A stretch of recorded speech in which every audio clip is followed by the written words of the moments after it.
अच्छा, what is the difference between breathing और respiration? Alveoli के बारे में एक बात, एल्वियोलाई स्ट्रक्चर और फंक्शनल यूनिट किसकी है? एडिशन ऑफ हाइड्रोजन अगर होगा तो ऑक्सीडेशन है, रिडक्शन है? रिडक्शन है। ये सेल के अंदर हो रहा है, क्या ये रेस्पिरेशन हुआ है? यहाँ पर रेस्पिरेशन क्या होता है? Oxidation of food. क्या यहाँ पे रेस्पिरेशन हुआ है? क्या ये सेल के अंदर हुआ है? इनसाइड सेल हुआ है, आउटसाइड सेल हुआ है? इसलिए इसको एक और नाम दिया गया, सेलुलर रेस्पिरेशन। चलो स्टार्ट कर दे। क्या पढ़ने वाले आज हम? ह्यूमन फिजियोलॉजी का चैप्टर नंबर 1। नाम क्या है? Breathing and exchanges of gases. ठीक है साहब। अच्छा, what is the difference between breathing और रेस्पिरेशन? ब्रीथिंग का मतलब होता है एयर को इनटेक करना और रिलीज करना, और ब्रीथिंग और रेस्पिरेशन का मतलब ग्लूकोज को ऑक्सीडाइज करना, फूड को ऑक्सीडाइज करना बेसिकली। तो मैं यहाँ पे एक पेड़ बनाता हूँ सबसे पहले तो। अच्छा, हमारा सबसे पहला चीज़ होता है इंडेक्स लिखना। किसी भी चैप्टर को स्टार्ट करने से पहले हर चैप्टर का इंडेक्स लिखते हैं, इसका भी इंडेक्स लिखना। इंडेक्स सबसे पहले हम पढ़ेंगे इस चैप्टर की बेसिक डिटेल। सेकंड हम पढ़ेंगे ह्यूमन रेस्पिरेटरी सिस्टम क्या होता है।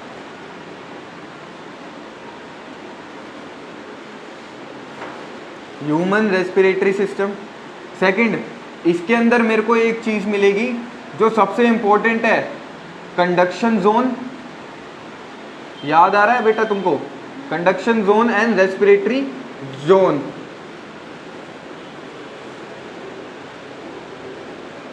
फिर थर्ड पढ़ेंगे हमने रेस्पिरेटरी के ऑर्गन के पार्ट है ये वाले सारे, 1 and 2। Structure of alveoli. Alveoli के बारे में एक बात, एल्वियोलाई स्ट्रक्चर और फंक्शनल यूनिट किसकी है? लंग्स की। किसकी है? लंग्स। लंग्स कहाँ सिचुएटेड होते हैं सर? थोरैसिक कैविटी में। ऊपर को क्या बोलते हैं?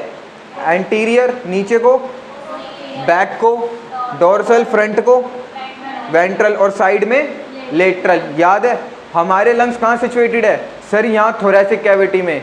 और थोरैसिक कैविटी के नीचे क्या आता है? जो हमारा स्टमक होता है, एब्डोमेन कैविटी। याद आ रहा है? ठीक है।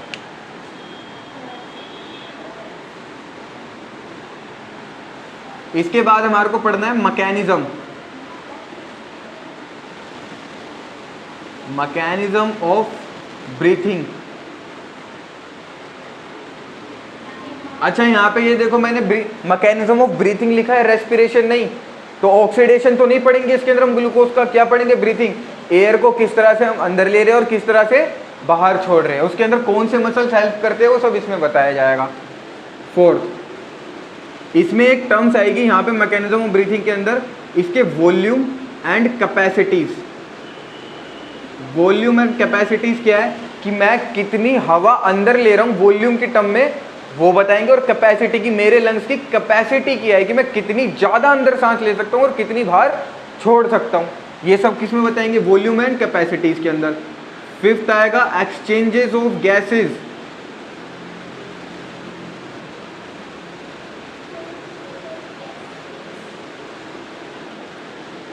एक्सचेंजेस ऑफ गैसेस से क्या? एयर आई एक्सटर्नल नोस्ट्रिल से कहाँ जाएगी? लंग्स में। लंग्स से कहाँ जाएगी?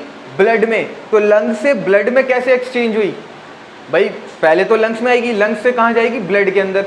ब्लड के अंदर किस तरह से एक्सचेंज हुई, उसका मैकेनिज्म कहाँ पढ़ेंगे हम? इस वाले टॉपिक के अंदर। फिर उसके बाद मेरे पास आता है ट्रांसपोर्ट। ब्लड के अंदर आ गई, अब ब्लड क्या करेगा? उसको ट्रांसपोर्ट करेगा सेल्स के पास या टिश्यूज के पास। वहां पे जाके क्या होगा उसका? ऑक्सीडेशन। तो ट्रांसपोर्ट ऑफ गैसेस। अच्छा, हम एयर के अंदर बहुत सारी गैसेस होती है, हम यहाँ पे 2 गैसेस का बात करेंगे, CO2 और O2। O2 हम बाहर से लेते हैं, CO2 हम छोड़ते हैं। तो यहाँ पे हमेशा 2 गैस की ही बात होगी, CO2 एंड O2। 7 चीज़ें। 7, इसको कंट्रोल कौन करता है? नर्वस सिस्टम करता है और एक केमिकल सिस्टम करता है। रेगुलेशन किस से होता है ये? NCERT बाद में देखना, पहले इंडेक्स पे नज़र कर लो। उसके बाद एनसीईआरटी देख लेना। अच्छा ओन है वैसे एक बार देखना, रेगुलेशन बाय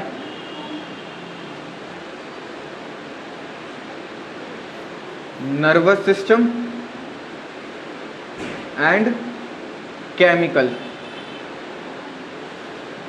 क्या ये दोनों हमारे ह्यूमन फिजियो के लास्ट चैप्टर का नाम है, नर्वस सिस्टम और केमिकल?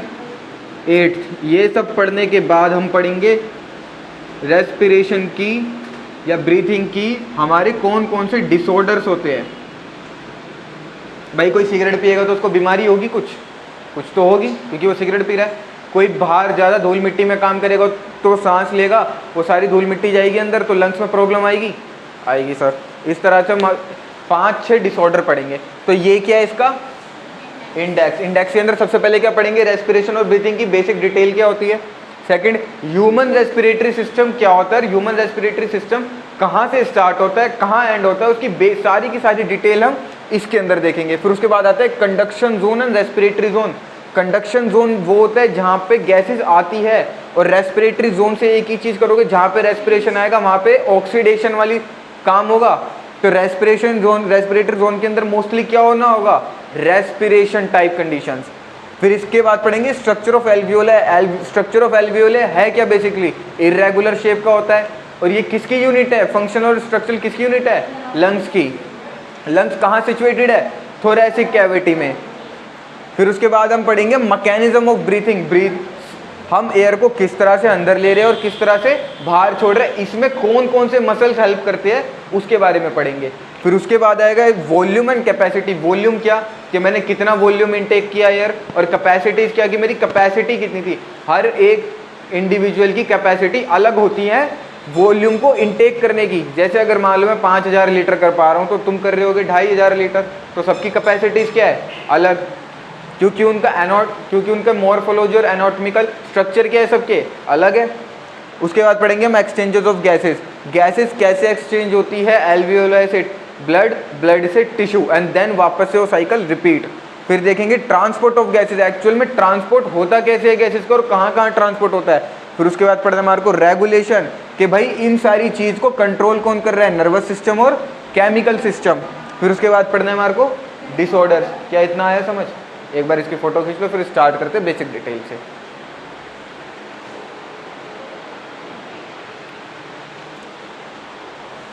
देखो बेसिक डिटेल की बात कर लेते हैं अब।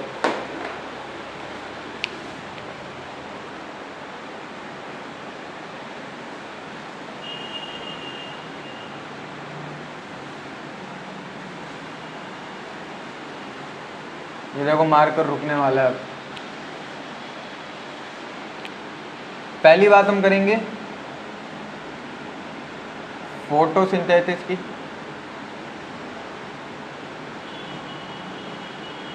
एंड सेकंड बात करनी है हमारे को रेस्पिरेशन।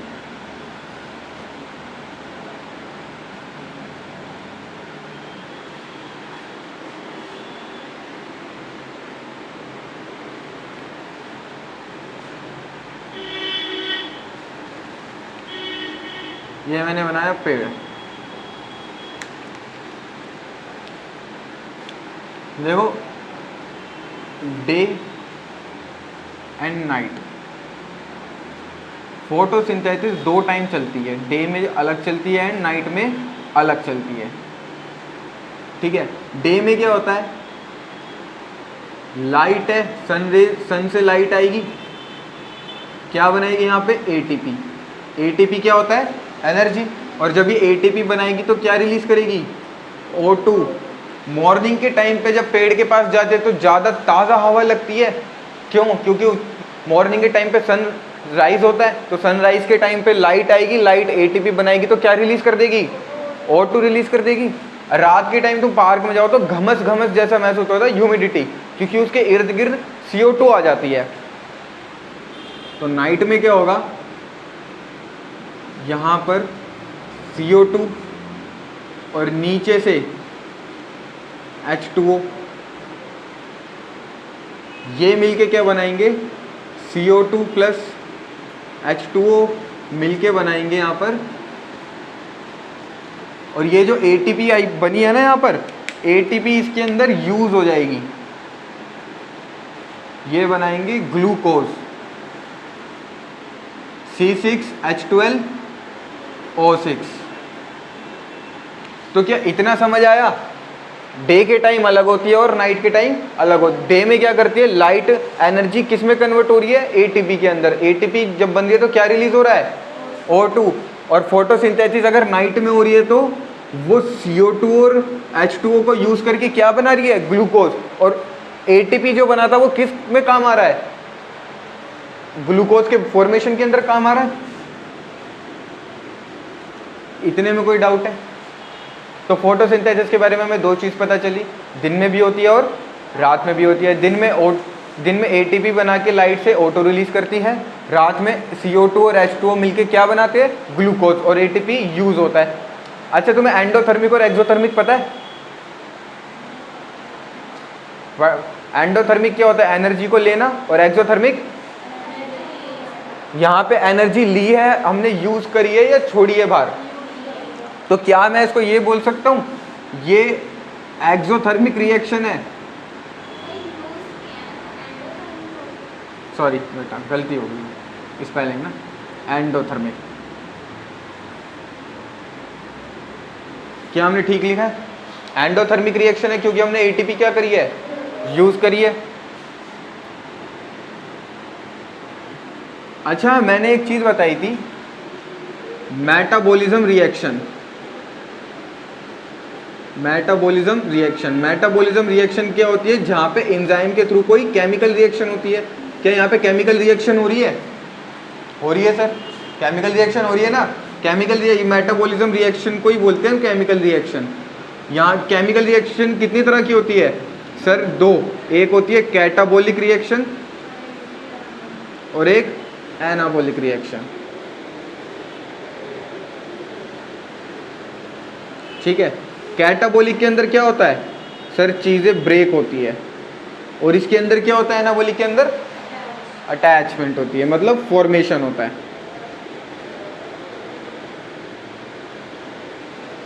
इतना समझ आया?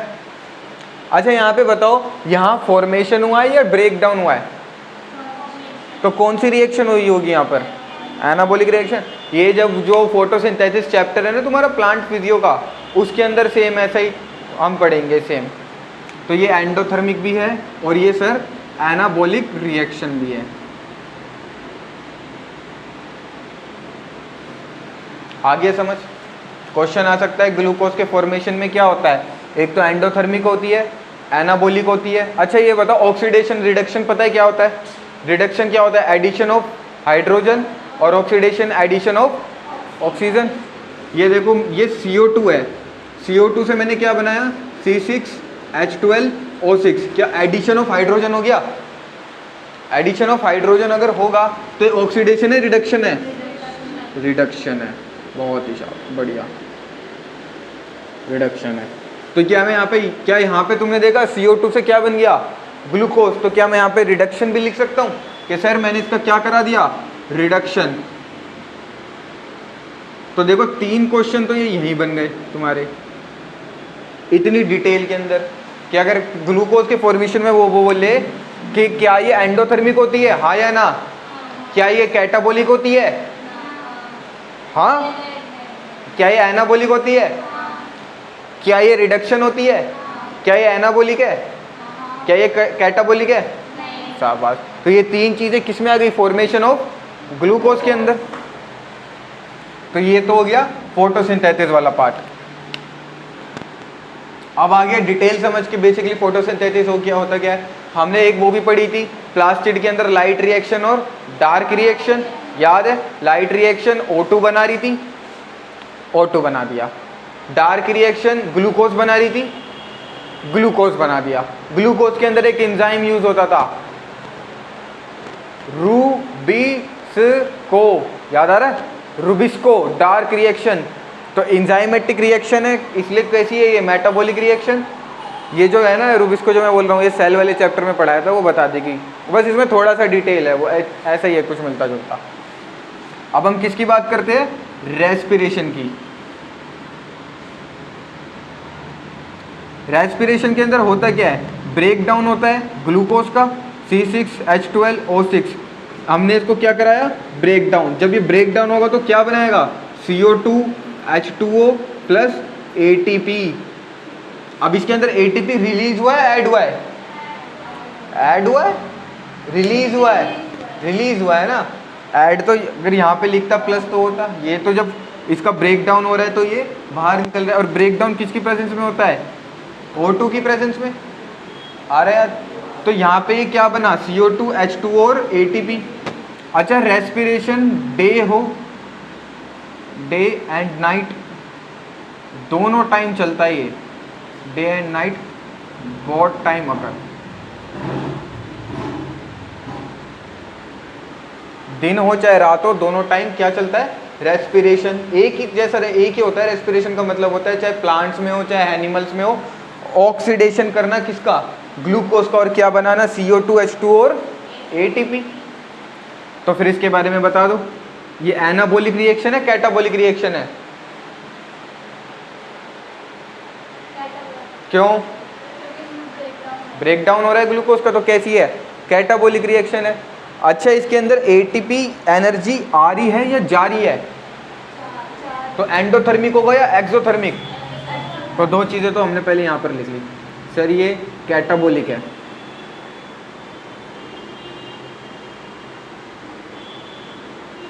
सेकंड ये हमारी एक्सोथर्मिक है। आगे समझ, ग्लूकोज से CO2 बना, क्या H कम हो गए, रिडक्शन हुआ, ऑक्सीडेशन, ऑक्सीडेशन हुआ।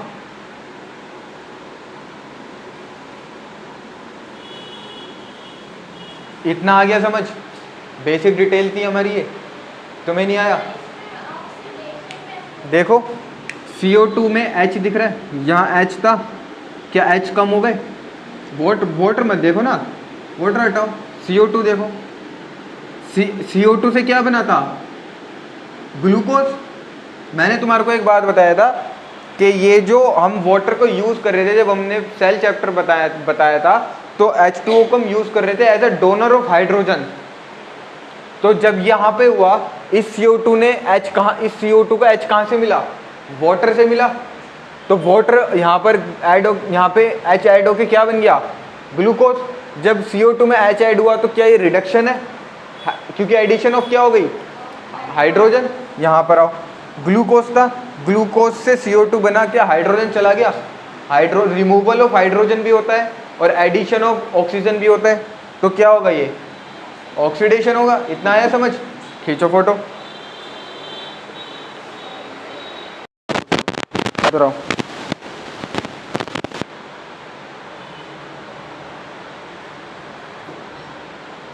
अब बेसिक डिटेल पढ़ रहे थे, बेसिक डिटेल के बाद क्या है कि अब एक ना NCERT खोलो और NCERT का पेज निकालो 184। देखो मैं बताता हूँ कि एयर ब्रीथिंग एक्चुअल में होती कैसे, ब्रीथिंग के वो स्टेप्स क्या है।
हो गई डिस्ट्रैक्शन तुमको।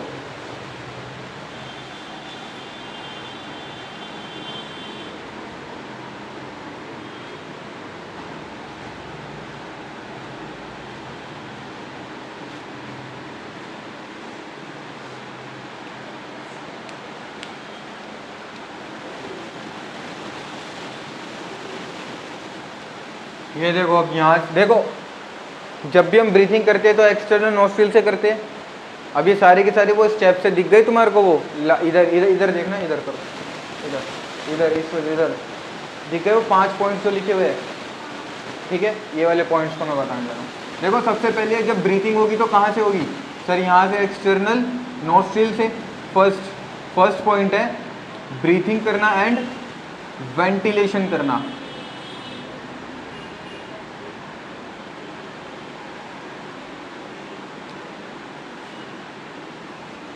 यहाँ पे एयर का क्या होगा? Air in and air out, air in and air out. Air यहाँ से ये आई ट्राकिया में, यहाँ पे कहाँ चली गई? एल्वियोलाई में। एल्वियोलाई से एयर कहाँ जाएगी? कहाँ जाएगी? पल्मोनरी वीन के अंदर। मैं बता देता हूँ, ये देखो, यहाँ से ट्रैवल कर, देखो ये हमारा क्या है? एल्वियोलाई। एयर आई, एयर एल्वियोलाई से कहाँ चली गई? ब्लड के अंदर। ब्लड से कहाँ ट्रांसपोर्ट करी? यहाँ हार्ट से आई, हार्ट से फिर ट्रांसपोर्ट करती हुई कहाँ चली गई? ये यहाँ पर आ जाएगी O2। O2 ने क्या करा? एक्सचेंज। जब एक्सचेंज करेगी तो CO2 वापस ले लेगी, ट्रांसपोर्ट कर। ये 5 स्टेप्स है। पहला स्टेप ये ब्रीथिंग हुई, वेंटिलेशन हुई। सेकंड स्टेप डिफ्यूजन हुआ। अच्छा, गैसेस का डिफ्यूजन होता है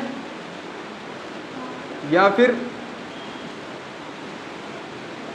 गैसेस का क्या होता है? Diffusion. Diffusion of gases. Gases कौन सी यूज कर रहे हैं हम यहाँ पे? Diffusion of gases across alveolar membrane.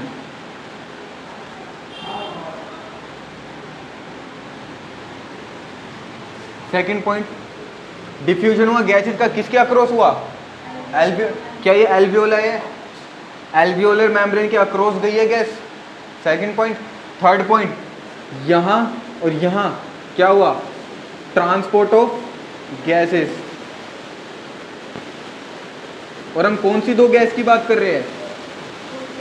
CO2 and transport हुआ। ट्रांसपोर्ट के बाद यहाँ से क्या हुआ? फिर से एक्सचेंज हुआ गैस का, डिफ्यूजन हुआ। किसके कहाँ हुआ? In between blood and tissue. तो यहाँ पे ये 4th पॉइंट आया।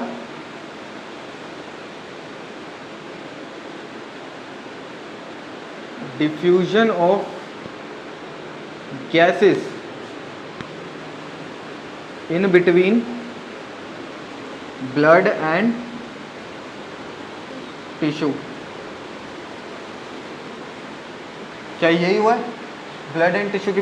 अब अगर यहाँ अगर ये टिश्यू है तो टिश्यू में अगर O2 आएगी तो यहाँ पे टिश्यू के पास तो पहले से ही हमारे पास टिश्यू के पास पहले से ही क्या प्रेजेंट होता है?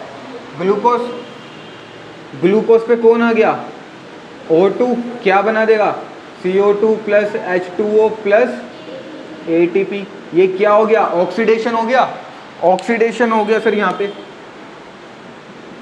हमने ऑक्सीडेशन करा दिया, ठीक है। और क्या हुआ है? ये हाइड्रोजन कम हुए तो क्या यहाँ पे रिडक्शन हुआ? नहीं, रिडक्शन थोड़ी हुआ है, ये हुआ कैटाबोलिक रिएक्शन। कौन सा रिएक्शन?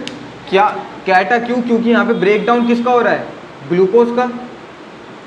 Catabolic reaction. क्या ये सेल के अंदर हो रहा है? क्या ये रेस्पिरेशन हुआ है? यहाँ पर रेस्पिरेशन क्या होता है? Oxidation of food. क्या यहाँ पे रेस्पिरेशन हुआ है? क्या ये सेल के अंदर हुआ है? इनसाइड सेल हुआ है, आउटसाइड सेल हुआ है? इसलिए इसको एक और नाम दिया गया, सेलुलर रेस्पिरेशन। तो अब नहीं भूलना कि सेलुलर रेस्पिरेशन होती क्या है। क्या इतना समझ आया? कैटाबोलिक है, एनाबोलिक है? क्या सेलुलर रेस्पिरेशन कैटाबोलिक रिएक्शन होती है? क्या ये ऑक्सीडेशन होती है? क्या ये मेटाबॉलिक रिएक्शन होती है? कैटाबोलिक है तो मेटाबॉलिक तो ऐसे ही होगी। इतना आया समझ? ये था चीज़ है, देखो, first, second, third, fourth and ये 5th। यहाँ पे बेसिकली हो रहा है क्या? ब्रीथिंग और ventilation by atmospheric air is drawn in and CO2 rich air out. Vent breathing में क्या हो रहा है? एटमॉस्फेरिक, क्या यहाँ पे एटमॉस्फेरिक एयर प्रेजेंट है? क्या यहाँ पे एटमॉस्फेरिक एयर प्रेजेंट है? कितना होता है प्रेशर? 760 mm ऑफ Hg या 108 mm ऑफ Hg? सर याद नहीं आ रहा। 156 याद आ रहा है? कोई बात नहीं, नेक्स्ट क्लास में बात करेंगे। ब्रीथिंग और वेंटिलेशन हुआ फर्स्ट पॉइंट में, एटमॉस्फेरिक एयर अंदर आई और CO2 की कहाँ चली गई? बाहर चली गई। भाई जब सांस लेते तो सांस छोड़ते भी तो है, सांस लेते तो O2 और सांस छोड़ते तो CO2। जब O2 अंदर आई तो कहाँ गई सबसे पहले? किसके अक्रॉस उसका डिफ्यूजन हुआ? एल्वियोलर मेम्ब्रेन का। एल्वियोलर मेम्ब्रेन का किसके रिस्पेक्ट में हुआ? In between alveoli. अगर मैं यहाँ पे ये पॉइंट लिख दूँ कि डिफ्यूजन ऑफ गैसेज हुआ है in between alveoli and blood, क्या ये स्टेटमेंट गलत है? ये भी स्टेटमेंट ठीक है। और एनसीईआरटी जो लिखती है अक्रॉस एल्वियोलर मेम्ब्रेन, ये भी स्टेटमेंट ठीक है। सेकंड, फिर क्या हुआ? ट्रांसपोर्ट करा गैसेस ने, ट्रांसपोर्ट करने के बाद क्या करेगी? फिर से डिफ्यूजन किसके बीच में? ब्लड और टिश्यू के बीच में। O2 अंदर आई, CO2 बाहर गई, क्योंकि यहाँ पे क्या लिखा है? डिफ्यूजन ऑफ गैसेस, दोनों गैसेस का डिफ्यूजन। O2 आती है, CO2 जाती है। अब O2 आएगी तो क्या होगा? ऑक्सीडेशन। ऑक्सीडेशन में ग्लूकोज टूट के क्या बनेगा? CO2H2 और ATP। क्या इस रिएक्शन में टूटा है, जुड़ा है? क्या बोलेंगे इसको? ये सेल के अंदर हुई है, सेल के बाहर? क्या ये रेस्पिरेशन है? तो इसको क्या नाम दिया हमने? सेलुलर। अब हम यहां से पढ़ेंगे सेलुलर रेस्पिराइजेशन होता है क्या है बेसिकली, ठीक है? जी बोलो बोलो, अच्छी बात है, क्वेश्चन आया है, आई एम वेरी एक्साइटेड। तेज बोलना ताकि मेरे तब। हाँ जी हाँ जी। क्या? कहाँ है वेन? अच्छा ये, हाँ ये कनेक्टेड होते हैं लंग्स से।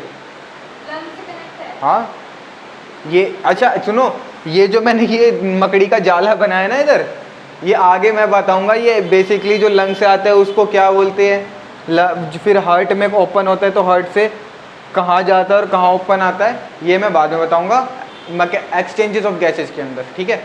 अभी इतना याद रखना। हाँ बताओ। वो लंग से अटैच होता है।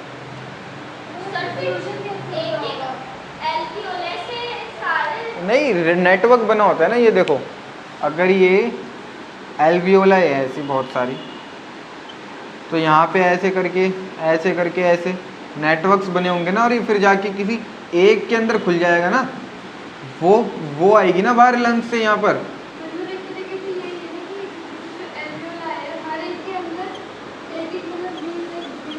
हाँ नहीं देखो ऐसे नेट, यहाँ पे मान लो सारे में क्या लगी हुई है? एल्वियोला। एल्वियोला ऐसे खुली, ये आगे जाके बहुत सारी, यहाँ पे हर जगह एल्वियोला आई थी, ये बना दिया एक पतला पाइप। ये देखो ये ऐसे आएगा बेटा, हर एक एल्वियोला ऐसे थोड़ी ना अटैच होकर आएगा। आया समझ? और कोई डाउट पूछ लो। अच्छा डाउट था वैसे, पूछा नहीं बेसिकली आज तक किसी बच्चे ने कि सिंगल ओपनिंग होगी या हर एल्वियोला से अटैच होगा। एल्वियोला का नंबर याद है? कितनी मिलियन होती है? अब इतनी सारी की सारी ब्लड वेसल्स थोड़ी ना बनेगी, वो नेटवर्क बना देती है। क्या पढ़ना है अब हमें? Cellular respiration. चलो सेलुलर रेस्पिराइजेशन की बात करते हैं। एनसीईआरटी लिखती है सेलुलर रेस्पिरेशन जो होता है किस किस का होता है। हमने अभी किसका पढ़ा था? ग्लूकोज का। एनसीईआरटी यहाँ पे एक चीज लिखती है, अरे पेन नहीं चल रहा,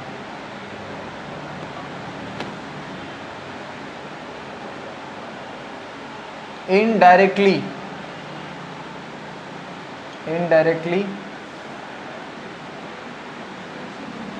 ब्रेक डाउन ऑफ ग्लूकोज। क्या हमने ग्लूकोज तोड़ा था? मत। और एक और यहाँ पे एनसीईआरटी लिखती है अमीनो एसिड। अमीनो एसिड होते क्या है? शाबाश, प्रोटीन। एंड फैटी एसिड्स, जो हमने ट्राइग्लिसराइड्स पढ़ी थी जब हम फोस्फोलिपिड बना रहे थे। ट्राइग्लिसराइड पढ़े थे, 3 ट्राइग्लिसराइड के होते हैं, ग्लिसरॉल के साथ अटैच हो जाते हैं, नील बटा सन्नाटा। चलो, इनडायरेक्टली ब्रेक डाउन हुआ glucose, amino acid and fatty acid का, और इनका बेसिकली हुआ क्या था, ऑक्सीडेशन। अगर ऑक्सीडेशन होगा तो कौन सी रिएक्शन चलेगी, कैटाबोलिक एनाबोलिक, कैटाबोलिक रिएक्शन, क्योंकि कैटाबोलिक में क्या होता है, ब्रेक डाउन।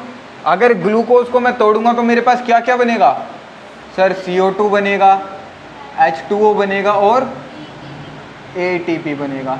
क्या ये कैटाबोलिक रिएक्शन है? तो इनडायरेक्टली ब्रेक डाउन किस किस का हुआ, याद करो, glucose, amino acid, fatty acid, किस किस का, 3 का, ग्लूकोज, अमीनो एसिड और फैटी एसिड। क्या हुआ, ऑक्सीडेशन। ऑक्सीडेशन में कौन सी रिएक्शन चली, कैटाबोलिक। ब्रेक डाउन हो गया किसका, CO2, H2O और ATP का। अब ये जो कैटाबोलिक रिएक्शन होती है ये 2 तरह की होती है मेरे पास। अच्छा, जो हम ये पढ़ रहे हैं बेसिकली है क्या, ये हम पढ़ रहे हैं सेलुलर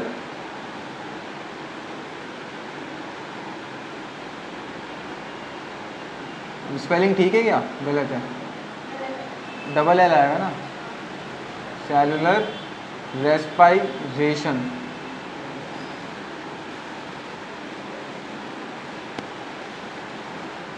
तो सेलुलर रेस्पिरेशन किस चीज़ का होता है, indirectly break down of glucose, amino acid और फैटी एसिड। एक होता है, बचपन से पढ़ रहे, प्रेजेंस ऑफ O2, और एक होता है absence of O2। Presence of O2 को क्या बोलते हैं हम, एराबिक या एरोबिक, एरोबिक, एरोबिक रेस्पिरेशन। इसके अंदर क्या होता है, हमारे पास ग्लूकोज है, इसको हमने ऑक्सीजन की हेल्प से तोड़ा, क्या क्या मिलेगा, CO2, H2O और ATP। अब यहाँ पे याद करने वाली बात है कि कितने ATP मिलेंगे, 38 या 36, 38 ATP, ठीक है। ये किसकी प्रेजेंस में है, ऑक्सीजन की। और इस रेस्पिरेशन को क्या बोला हमने, एरोबिक। अब यहाँ पर आ जाओ, एब्सेंस में क्या बोलते हैं, एन एरोबिक।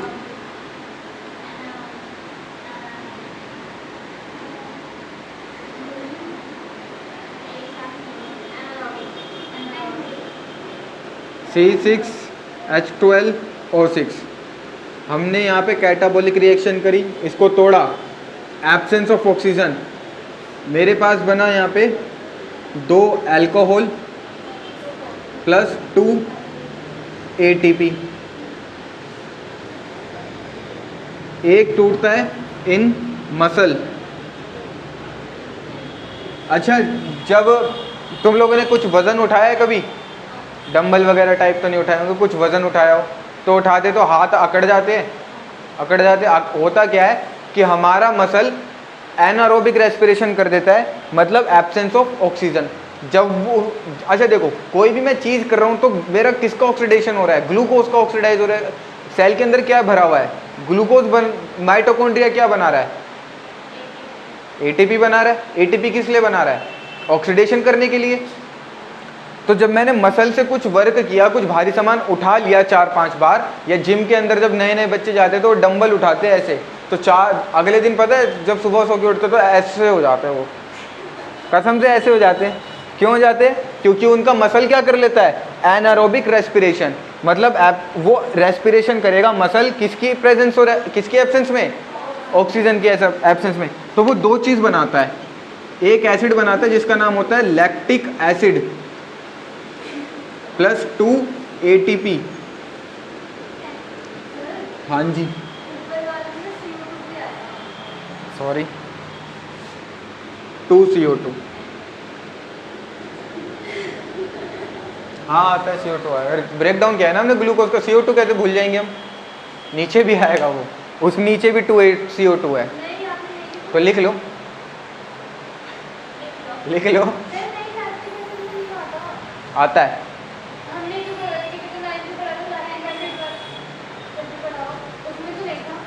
लिख लो तुम, उसमें नहीं था तो मैं क्या करूँ, NCERT वाले ने नहीं लिखा होगा।